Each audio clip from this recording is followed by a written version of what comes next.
We told you they'd stick around. On the heels of celebrating 25 years since their very first show, the Huxtables are back. Bill Cosby, Felicia Rashad, Earl Hyman, Malcolm Jamal Warner, Keisha Knight Pulliam, Raven Simone, and Jeffrey Owens have been hanging out with us all morning, and they are back to answer our questions and your questions. My question is, where'd you get that sweater from? It was just hanging around. Whose idea was it to wear sweaters like this, Bill? It was the wardrobe woman who was a professional shopper. So she would go out and these are the sweaters that were out. I mean, you said a trend. Yes, and then there was a fellow by the name of Koos Vandenacker who took pieces of leather and fur and all kinds of different designs.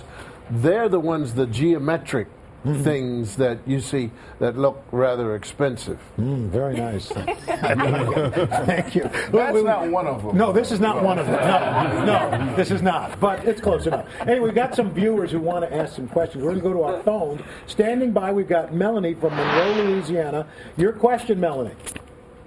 Yes, I would like to know, what is your favorite episode?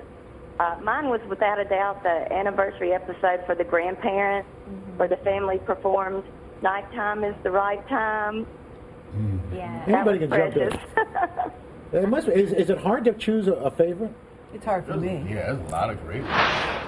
I like the Thanksgiving one, where Cliff, it'll be outdated at some point, but it's when he had to go out and keep getting things that they forgot. The women forgot to put stuff. This is from my days in the projects when we went to some relative's home and all the women were cooking and in those days stores were not open Thanksgiving Day, so you had to ride over into Camden and Princeton and places like that to find nutmeg. That's right. Nutmeg. We're going to go to Skype now. And we lost our Skype. So let me ask you a question. Keisha, one of the things I've always wondered, and for, when you look back at this show, and you were so young, and now you've obviously grown up. Do people still 30. 30. Oh, wow. Are you happy to 30? Well, Malcolm, you're what, 38? Thank you, Al. Yes. Thank you, Al. I just thought you were jumping in there. I just thought I'd help out. Do people still kind of relate to you as that little girl on the Huxtables? Do you know what's so crazy? People still do. I mean, I guess certain things about me, my eyes, my smile are very much the same. However, people, I'll be driving down the road in the car and people will recognize me. And I mean, people grew up with my character. And, with it being on so many different syndicated television on so many different networks, a whole new generation of people are experiencing it and watching it for the first time today. And it's funny because, like, now I'm on, Tyler Perry's House of Pain, so the little kids sometimes will be like, Miranda, and look kind of weird. And then the family will be like, no, that's Rudy. That's who that is. That's right. So I get that all the time. Raven and Jeffrey, I wanted to, you guys came into the show, it had already been on the air. Was that difficult for you? Or was it a welcoming environment? Welcoming, most definitely. Extremely welcoming, yeah. Most definitely. They took care of you. They, I got nurtured, especially being how old I was and not doing anything on TV like it was, just being a part of a family that was already there and established. They took me in like I was, one of their own, which was amazing. For me, it made a lot of sense because Elvin coming in, Elvin doesn't know anyone. And Jeffrey Owens didn't know anyone, so it was perfect. I didn't have to act. I just, I was clueless, like my character. But it's interesting because earlier when Matt asked us about who was intimidated by Mr. Cosby, for me, knowing that Jeff had done all this Shakespeare, knowing that Sabrina came from Yale Drama School and UCLA, and so I was for me it was kind of intimidating because it was like, okay, we've got here are these guys who are like they're real accomplished theater actors. And it definitely kind of put me on point and made me, really kind of look at what I was doing and not just going through the motions, but there were a big influence in taking the acting even more seriously. Because a lot of times when you have a job, you kind of slack off on the actual craft. But that happens here a lot. But them coming into the fold really gave me a certain kind of awareness, because I think there was a little intimidation factor because of their theater background. We're going to go to a video viewer mail. We've got somebody on Skype. Frederick, what's your question for the Cosby Show cast?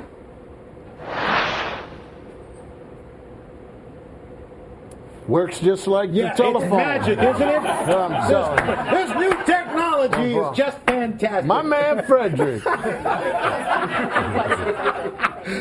Thank you, Frederick. Well, I think that first-time caller. I think Frederick is absolutely correct. Yes. Yeah, it was the best show in the world, and they really should bring that show back on again, because somebody's in fourth place. I'm not naming anybody. That's right. Let me ask you a question. Would you do a reunion show? Would you? No, because they'd want to do a whole bunch of. But what if they said, Bill, whatever you want to do? You're getting loud now. I know. Yeah, because you're going back outside with that sweater on, and your wife is going to call you. No, but it's not necessary. Mm-hmm. It's over. When people play the reruns and watch on another channel, that's it. Alvin Toussaint said it. And people should realize that you've got Raven, who's very successful on Disney. You've got Keisha. You've got Felicia. You've got all these people. Write decent scripts. Make it. Stop trying to be profanity laden and use all the sexual parts and what you call reality, which is not really reality.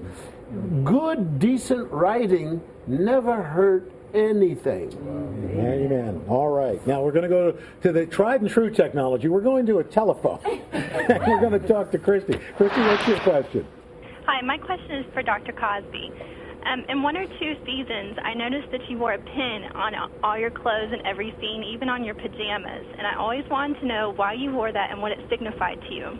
Sammy Davis died, and I had that pin made up just to have always that memory.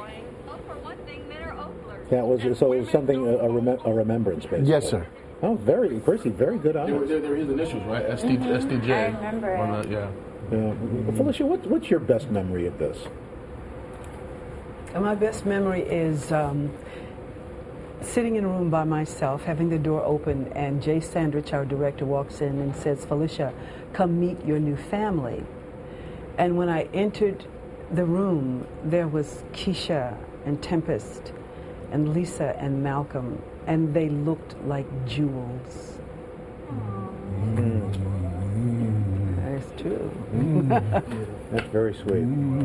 You weren't ready for that, I were was you? not. You want a Kleenex? It's a moment. It's a moment. Well, it's such But, but she and you and your wife have the same woman in common. Anytime she had a chance, if the music was hot and it required that Claire dance and get with it, guess who she was acting? Who? T.T. Tina Turner. Yeah. That's every time, man. She would do Tina Turner.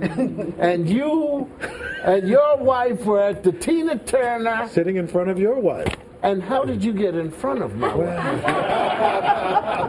I did. Actually, I was behind your wife. I was behind her. And that's very even to be, worse. Not for me. You know what? Ever since you put that sweater on, it's a magic sweater. You get your own series. There it is, NBC. You got your winning series sitting right here, and you can't even recognize it. How many people have missed this? The Cosby Clan. Mr. Bill Cosby, Felicia Rashad, Earl Hyman, Malcolm Jamal Warner, Keisha Knight Pulliam, Raven Simone, and Jeffrey Owens. Thank you so very much. This is such a pleasure. Our next person interviewing us will be a Latino.